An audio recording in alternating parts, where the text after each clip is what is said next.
en allemand, c'était un chœur de cosaques du Kouban. Et pour moi, c'était totalement inattendu. Je leur ai demandé, mais d'où vous savez ça? Et ils m'ont dit, c'est par respect pour les Allemands, par respect pour ceux qui nous invitent. Nous avons appris cette chanson en route, et ils ont chanté donc cette chanson en allemand, et notamment des chansons de la région où nous étions. Et beaucoup de gens sont venus, et je vous dis ce qui s'est passé. Les gens disaient, on a un peu honte. Les gens me le disaient, franchement, on a un peu honte. Il y a des Cosaques russes qui chantent en allemand, et on en a parlé avec les collègues. Vous savez, la souveraineté, c'est une chose essentielle. C'est quelque chose qu'on doit avoir au cœur. Et dans les années qui ont suivi la guerre, les Allemands se sont fait retirer ce sens d'attachement à la patrie, à la souveraineté. Et qu'est-ce que ce sont les Européens? Ce sont des gens qui sont fiers d'être Européens. Mais avant tout, ils sont français, allemands, italiens, espagnols. Et ensuite, ils sont européens. Donc, ils essayent un peu d'aplanir,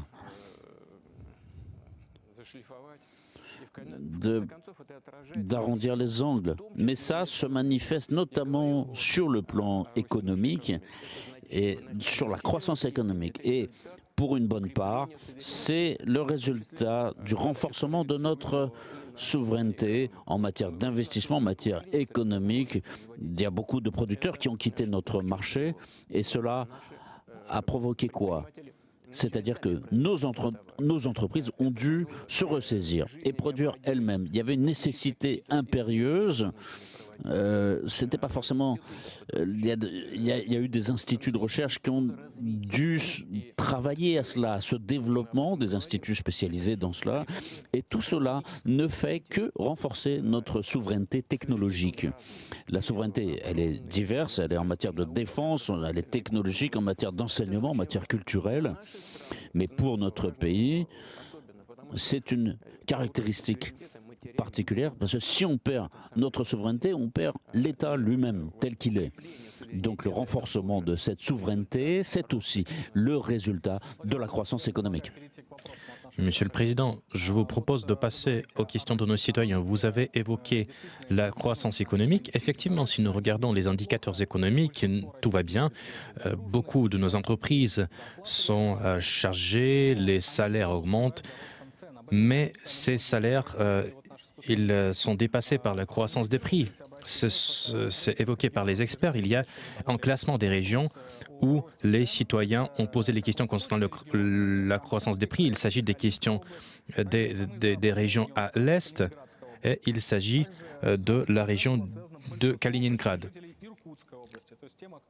On a posé ces questions également dans la région d'Irkoutsk, donc cette question d'actualité. Je voudrais évoquer quelques chiffres cités par nos intelligences artificielles GigaChat. Les principales questions sont liées à l'augmentation des prix du lait et du pain. Il y a beaucoup de questions qui sont liées à l'augmentation des prix du pétrole et du carburant. Et si nous regardons les statistiques officielles de l'Agence russe pour les statistiques, nous regardons que les prix de légumes ont augmenté de 3,4%. Les concombres ont connu une croissance des prix de 10%, et en novembre, il y avait une croissance de 43%. D'abord, je demande pardon, et je demande pardon à ceux qui nous écoutent aujourd'hui, qui nous regardent, qui suivent le travail que nous faisons par différents médias sur Internet. Quand je dis que l'augmentation des prix, l'inflation, c'était de 9, et quelques pourcents, 9,3, 9,4. Donc, il y a l'augmentation des salaires et il y a aussi le revenu réel de la population. Ce sont des chiffres qui sont moyens. Et évidemment, le pays est immense. Donc il y a des gens qui diraient évidemment qu'est-ce que tu racontes, c'est n'importe quoi, la situation n'a pas changé. D'autres diront c'est moins. Et évidemment, effectivement, ce sont des chiffres qui sont des moyennes. Et quand on prévoit quelque chose, on doit s'appuyer sur quelque chose. On ne peut pas s'appuyer sur rien d'autre que les chiffres qui nous sont donnés ici. En ce qui concerne l'augmentation des prix, il y a des éléments qui sont objectifs, il y a des éléments qui sont subjectifs. Ceux qui sont objectifs, c'est l'offre qui est donnée sur le marché. Elle doit correspondre aux revenus de la population et ça doit correspondre aussi au volume de ce qui est produit dans le pays. Et nous avons des revenus qui ont augmenté plus vite que l'augmentation de la masse des produits. J'explique. Nous avons une augmentation constante des biens alimentaires. Je vais encore en parler puisqu'il y aura des questions sur l'agriculture. Mais pour anticiper, je dirais qu'on est à plus 3%. En viande, en produits carnés, on est autosuffisant totalement. Cela s'explique par quoi? Par le fait que la consommation de viande en Russie par an est de 80 kilos par personne. Dans le monde, elle est de 42 kilos. Ce sont des valeurs moyennes. Donc on dirait que c'est suffisant. Mais en tout cas, cette consommation a plus que doublé ces dernières années. Elle a doublé, vous comprenez? Sur les produits laitiers, nous avons une production qui augmente chaque année. Mais nous avons une consommation qui a aussi augmenté. Et donc, elle n'est pas suffisante pour satisfaire la production de beurre. Et donc, où on a eu des augmentations de consommation de 33,4% selon les régions. Donc, c'est-à-dire que la production alimentaire n'a pas suivi complètement l'augmentation de la consommation. Et donc, ici, il s'agit de travailler secteur par secteur, je vais en reparler. La deuxième raison objective, c'est les récoltes. Le troisième élément, ce sont les augmentations de prix à l'international. Donc, évidemment, il y a aussi les sanctions, les restrictions, etc. Ce n'est pas un élément clé, mais enfin, ça a quand même un impact parce qu'on voit augmenter les frais de logistique. Mais il y a aussi des raisons qui sont subjectives.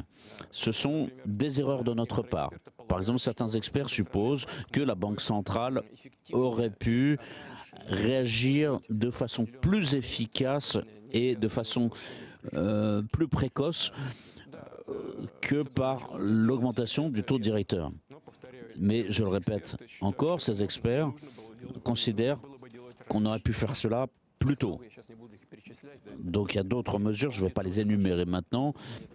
Nos auditeurs n'ont pas forcément besoin de connaître tous ces détails sur les différents moyens de régulation par la Banque centrale. Le gouvernement travaille de façon efficace, de façon tout à fait satisfaisante, et il fait beaucoup de choses pour réfléchir à l'avenir, pour anticiper. Il faut toujours anticiper, même dans les temps les plus difficiles de la Grande Guerre patriotique, on réfléchissait à l'avenir. Et des décisions avaient été prises, et notre gouvernement réfléchit à l'avenir. Il définit des objectifs de développement nationaux, de grands projets, mais il faudrait peut-être aussi travailler sur le plan sectoriel, sur certains secteurs à développer davantage, sur les produits de grande consommation. Je ne vais pas revenir en détail là-dessus, on pourra en parler peut-être plus tard, secteur par secteur. Donc ici, il y a des mesures à prendre en temps voulu. Donc c'est évidemment un aspect désagréable. L'augmentation des prix, c'est jamais agréable, mais dans l'ensemble, nous préservons les indicateurs macroéconomiques parce que la macroéconomie, elle repose c'est sur elle que repose notre économie. Monsieur le Président, nous avons le format combiné, la ligne directe et la conférence de presse. Je vous prie de poser les questions aux journalistes. Oui, et les journalistes, ils ont envie de poser leurs questions.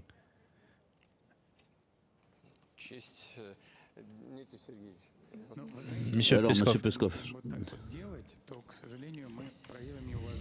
si nous faisons ça, nous n'allons pas respecter tous les autres. Allez-y, on va plus faire comme ça, mais cette fois-ci, on va faire. Comment vous vous appelez? Alina Khassaeva, 15e région, Ossétie Je vous en prie, du Sud.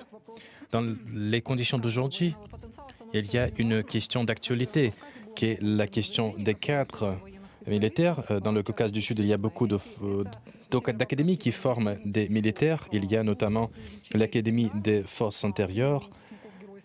Il y a beaucoup de héros de l'Union soviétique qui ont fait leurs études à cette académie-là. Et aujourd'hui, les élèves officiers de cette académie... Les déclarations de Vladimir Poutine nous offrent un panorama contrasté de la situation économique actuelle en Russie, ainsi que des défis et opportunités qu'elle rencontre face aux sanctions internationales. Premièrement, l'impact des sanctions est indéniable, mais le président insiste sur le fait que leur effet n'est pas insurmontable. Si elles augmentent les coûts de logistique et influencent indirectement les prix des biens de consommation, elles ont également poussé les entreprises russes à innover, à remplacer les producteurs étrangers et à renforcer l'autosuffisance du pays, notamment dans les secteurs agricoles et carnés.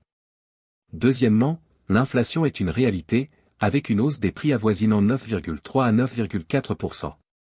Cependant, Poutine note que cette inflation est accompagnée d'une augmentation des salaires et des revenus moyens, bien que ces indicateurs ne reflètent pas toujours les disparités régionales.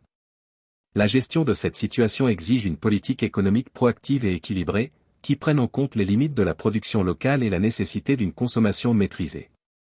Troisièmement, la souveraineté économique et technologique est présentée comme une priorité stratégique. Poutine souligne que la Russie ne peut pas se permettre de perdre son indépendance, car cela équivaudrait à perdre son identité nationale. Cette souveraineté s'étend à divers secteurs, de la défense à l'éducation, en passant par l'industrie et la culture.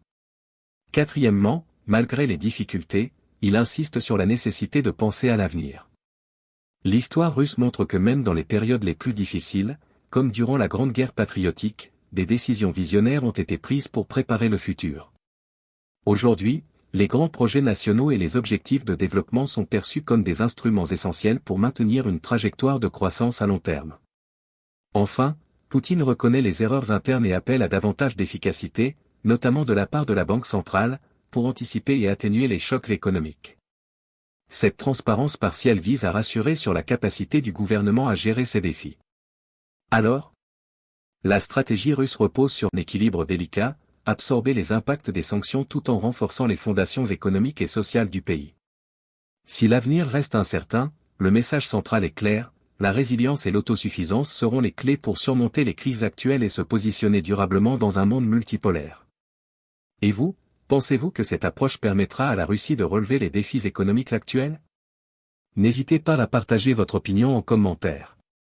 À très bientôt.